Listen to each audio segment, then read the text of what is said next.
अगले दिन कॉलेज में ज़रूरत से ज़्यादा भीड़ थी क्योंकि आज सभी बच्चों के पेरेंट्स भी आ रहे थे। अध्यापक ने सभी बच्चों को आदेश दिया कि अपने पेरेंट्स को लेकर ऑडिटोरियम में चले जाएं। सभी बच्चे बहुत खुश थे क्योंकि आज कॉलेज के अंतिम दिन था और सभी को आज सम्मानित किया जाएगा, वो भी उनके परिवार वालों के सामने। सभी की खुशी का कोई ठिकाना नहीं था। सभी की आंखों में एक तरफ खुशी चमक रही थी तो दूसरी ओर सबसे बिछड़ने की कमी भी झलक उठी थी। सभी लोग अपने परिवार वालों को अपने दोस्तों से मिलवा रहे थे। हर्ष, निहारिका और काव्या ने भी अपने परिवार वालों को एक दूसरे से मिलवाया। हर्ष ने काव्या तथा निहारिका के माता पिता के पैर छुए।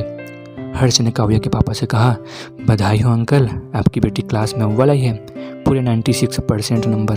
क्या बात है, आपको गर्व करना चाहिए इस पर। हाँ, ठीक कहा तुमने, पर हमें काव्या से और ज़्यादा की उम्मीद थी, पर इसने तो मेरा सपना ही तोड़ दिया। लेकिन चलो, अब क्या कर सकते हैं, काव्या के पापा ने थोड़ा रूखेपन से कहा और सब ऑडिटोरियम के अंदर चले गए। ऑडिटोरियम में जाते वक्त हर्ष ने काव्या से कहा, अरे यार, तुझ में और तेरे पापा में ज़मीन आसमान का अंतर है। तू कहाँ मस्त मौजी और तेरे पापा। चुप रहो अभी, काव्या ने हर्ष को बीच में टोकते हुए कहा। सभी लोग अपनी अपनी कुर्सी पर जाकर बैठ गए। कार्यक्रम शुरू हुए। स्वागत गीत, नृत्य हुआ। बच्चों का उत्साह बढ़ाने का सभी कार्यक्रम हुआ। सभी का मनोरंजन होने लगा। सभी भाव विभोर होकर कार्यक्रम का आनंद ले रहे थे। तभी कार्यक्रम पर कुछ क्षण का विराम लगाते हुए घोषणा हुई। जिन बच्चों ने प्रथम, द्वितीय और तृतीय दर्जा प्राप्त करा था, उनको पुरस्कार दिया जाने के लिए मंच पर आमंत्रित किया जाने लगा तथा उनके परिवार वालों को भी उनका उत्साह बढ़ाने के लिए मंच पर बच्चों के साथ आने के लिए कहा गया तथा कुछ बोलने को कहा गया ताकि बच्चों का उत्साह और अधिक बढ़ जाए। काव्या, निहारिका और सचिन, इन 3 बच्चों व उनके माता पिता को स्टेज पर आमंत्रित किया गया क्योंकि काव्या ने प्रथम, निहारिका ने द्वितीय और सचिन ने तृतीय दर्जा प्राप्त किया था। सभी ने इनके माता पिता से भी गुजारिश करी कि वो भी मंच पर आकर अपने बच्चों के उत्साह को बढ़ाएं और उनके लिए 2-2 शब्द कहें। सबसे पहले सचिन के पिता को माइक पर आमंत्रित किया गया। उन्होंने माइक ले गर्व से कहना शुरू किया, मेरे बेटे ने आज मेरा सर फक्र से ऊँचा कर दिया। मैंने तो सपने में भी नहीं सोचा था कि मैं इस मंच पर खड़े होकर अपने बेटे को संबोधित करूँगा। वह सचिन के सर पर प्यार से हाथ फेरते हैं और फिर कहना शुरू करते हैं, मैं जानता हूँ मेरे बच्चे ने इस मुकाम पर पहुंचने के लिए बहुत मेहनत करी है। न सिर्फ मेरे बच्चे ने, यहाँ बैठे हर बच्चे ने बहुत ही कड़ी मेहनत करके ये मुकाम हासिल करा है। इस तारीफ का हकदार हर छात्र है। हमें अपने बच्चों का मनोबल बढ़ाना चाहिए। हमें पेरेंट्स बनकर नहीं बल्कि उनका अपना दोस्त बनकर उन्हें समझना चाहिए ताकि वह अपना हर दुख दर्द अपने माता पिता से बांट सकें।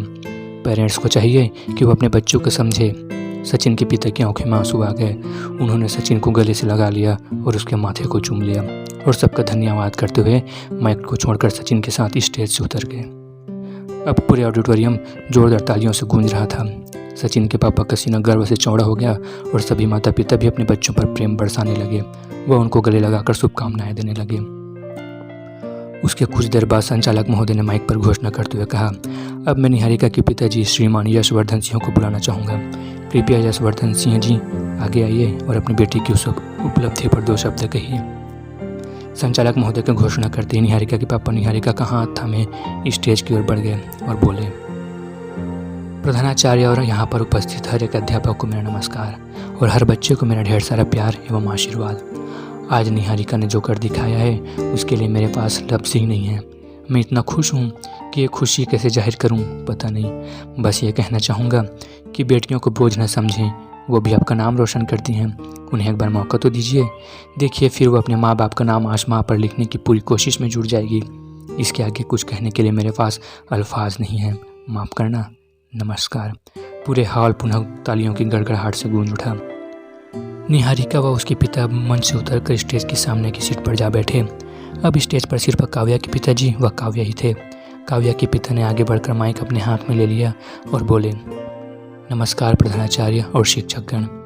मैं खुश तो हूँ कि आज मेरी बेटी ने टॉप करा है, प्रथम दर्जा हासिल करा है, पर मुझे मेरी बेटी से इससे कहीं ज़्यादा की उम्मीद थी। पर अब कुछ नहीं हो सकता, बीता कल कभी लौट कर नहीं आता।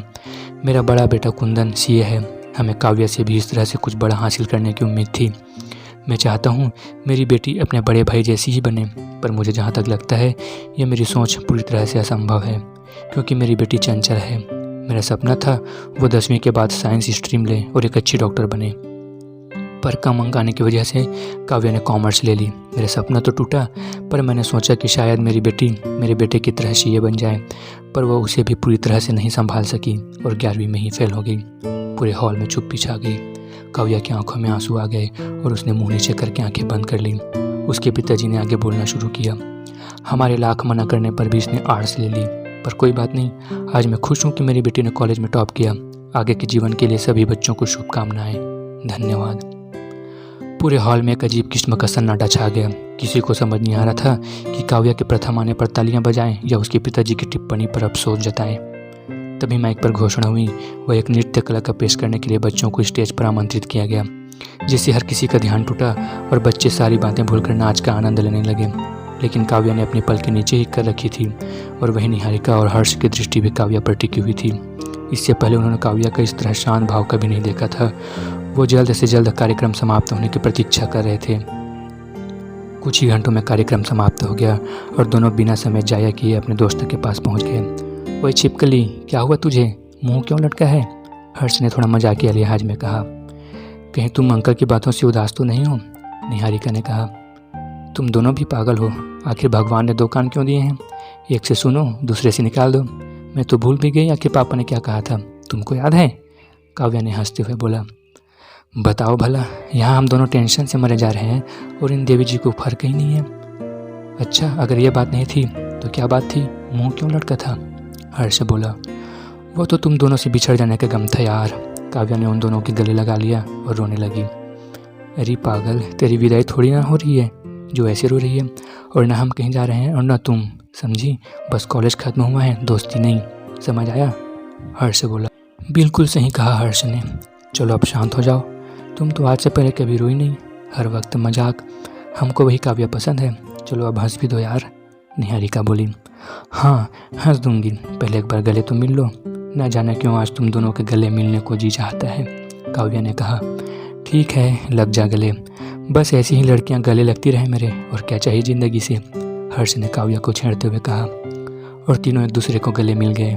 काव्या ने निहारिका और हर्ष का हाथ अपने हाथ में ले लिया और बोला, तुम दोनों मेरी ज़िंदगी का सबसे कीमती तोहफा हो। कभी एक दूसरे से अलग मत होना, समझे? क्यों, तू विदेश जा रही है? तू भी तो यही है हमारे साथ। न जाने आज तुमको क्या हुआ है, कैसी बहकी बहकी बातें कर रही हो। हर्ष बोला। हाँ, मैं विदेश जा रही हूँ, कहते हुए काव्या मुस्कुरा दी। चलो सब कल घर जाने से पहले यहीं हॉस्टल के बाहर मिलेंगे। अभी सबके माँ पापा इंतज़ार कर रहे हैं। निहारिका ने कहा। ओके बाय, हर्ष बोला। ओके बाय, काव्या बोली। निहारिका और काव्या ने रात को सारे परिवार वालों के साथ मिलकर खाना खाया और रात भर दोनों ने खूब मस्ती की और दोनों सुबह 5 बजे ही उठ गई। निहारिका नहा धोकर फ्रेश हो गई और काव्या बस एक टक अपने दोस्तों को निहारे जा रही थी। क्या हुआ तुमको मेरी कुंभकर्ण, नींद नहीं खुली क्या? उठो, जाओ नहा कर आओ। निहारिका ने काव्या का हाथ पकड़कर उठाया। थोड़ी देर और देखने दे तुझे, अच्छी लग रही है, काव्या ने कहा। ठीक है, लेकिन पहले नहा कर आ पागल, निहारिका ने हंसते हुए कहा। काव्या ने निहारिका का हाथ खींचा और उसे अपने गले से लगा लिया। ओहो, इतना प्यार, निहारिका बोली। हाँ, बस ऐसे ही आज प्यार आ गया तुम पर, काव्या बोली। निहारिका मुस्कुरा दी और काव्या तौलिया और कपड़े लेकर बाथरूम की तरफ निकल पड़ी। आज सभी विद्यार्थी कॉलेज को हमेशा के लिए छोड़कर जा रहे थे। सभी एक दूसरे से मिल रहे थे। हर्ष भी अपने माता पिता के साथ पहुंच गया था और निहारिका व काव्या के घर वालों को अपने परिवार वालों से मिलवा रहा था। हर्ष ने निहारिका से कहा, काव्या कहाँ है? अरे वो तो बहुत पहले नहाने गई थी, अभी तक लौट कर नहीं आई। करीब 1 घंटा हो गया। लगता है आज मैडम जी सबसे खूबसूरत दिखना चाहती हैं, तभी अभी तक नहा कर नहीं आई। तुम बाहर चलो, सबसे मिलो, मैं उसे लेकर आती हूँ, निहारिका बोली। हर्ष हंसने लगा और निहारिका हॉस्टल के बाथरूम की तरफ चल पड़ी। अंदर से पानी की आवाज़ आ रही थी। निहारिका ने काव्या को आवाज़ दी, पर प्रतिक्रिया में कोई आवाज़ वापस नहीं आई। उसने धीरे से बाथरूम के दरवाजे को धकेला और अंदर का नज़ारा देखकर जोर से चिल्ला दी। उसकी आवाज़ सुनकर सभी लोग उस तरफ दौड़ पड़े। सभी की नज़र निहारिका पर पड़ी और जब उन्होंने अंदर देखा तो बाथरूम की छत पर काव्या फंदे से झूलती हुई नजर आई। काव्या के परिवार वाले वहीं फर्श पर ही लड़खड़ा कर बैठ गए। हर्ष भी अपनी सूझ बूझ खो चुका था। काव्या को कॉलेज के चौकीदार ने नीचे उतारा और तुरंत ही पुलिस को फ़ोन किया। किसी को कुछ समझ नहीं आ रहा था कि आखिर क्यों ऐसा होनहार और चंचल छात्र ने इतना बड़ा कदम उठाया। पुलिस आई और जांच शुरू हुई। घटनास्थल से एक नोट बरामद हुआ जिस पर लिखा था, प्रिय पापा जी, मैं अपनी इच्छा से इस फंदे को अपने गले में पहन रही हूँ। यह फांसी का फंदा एक एक पल मुझे मरते हुए याद दिलाएगा कि मैंने किस प्रकार से आपकी ख्वाहिशों का गला घोंट दिया। मैंने बहुत कोशिश की कि कि मैं भैया जैसी बन पाऊँ, पर मैं कभी सफल नहीं हो सकी। मुझे उम्मीद थी आज आपसे कि मेरे प्रथम आने पर आप मेरी तारीफ़ करोगे, एक बार प्यार से भाई की तरह मुझे भी गले लगा कर कहोगे कि मेरी शेरनी ने तो कमाल कर दिया। पर मेरी यह ख्वाहिश भी अधूरी रह गई। पापा, आपकी कसम, मुझसे यह साइंस और कॉमर्स का बोझ नहीं संभाला गया, क्योंकि शायद आपकी बेटी को रट्टू तोता बनना पसंद नहीं था। और पापा, एक बात बताऊं, थोड़ी फ़नी है पर सुनिए। हमारा आर्ट्स का सब्जेक्ट कोई नीची जाति का नहीं है जो सब लोग उससे इतनी घृणा करते हैं। जो भी हो, मेरी दुनिया बहुत प्यारी थी। ईश्वर से गुजारिश है, हर जीवन में मुझे आप और माँ जैसे ही माँ बाप मिले और एक प्यारा सा भाई भी, पर अगले जन्म में वो सीए न बने। क्या यार पापा, देखो ये अंतिम लेटर भी मैं ढंग से नहीं लिख पा रही हूँ। माफ़ करना, आपकी बेटी है ही ऐसी। एक बात कहूँ पापा, आज सुबह दिल कर रहा था कि आपको गले से लगा लूँ और आपकी और माँ की ममता की खुशबू खुद में समेट लूँ, पर हिम्मत ही नहीं हुई। सुनिए पापा, अब जब मेरी आंखें बंद हैं तो ऐसे में ही एक बार गले लगा लेना और कहना कि बेटी तू जैसा भी थी मेरा अभिमान थी, पर भाई से या किसी और से मेरी तुलना न करना, वरना खुशी से ऊपर भी नहीं जा पाऊंगी। और हाँ पापा, हर्ष और निहारिका को बोल देना कि वो मेरे लिए रोएंगे नहीं। वे दोनों थोड़े पागल हैं मेरी तरह। मुझे उनका रोना नहीं पसंद, और हाँ, आप भी नहीं रोगे। वो क्या है ना, आंसू मुझको कभी पसंद थे ही नहीं। वैसे भी आपको पता है भारत में पानी की कितनी कमी है। आप लोग यूँ मुफ्त में आँखों का पानी न बहाना, तो बेहतर होगा आप सबके आंसू न निकले और हंसकर मुझे विदा करो। और हाँ, वापस आऊँगी, आखिर तुम सबको हंसाने का काम मेरा ही तो है। चलो अब हंस दो सब, हम हैं राही प्यार के, फिर मिलेंगे चलते चलते। लव यू सो मच माँ पापा। अपने पापा के अधूरे ख्वाबों की परी, काव्या।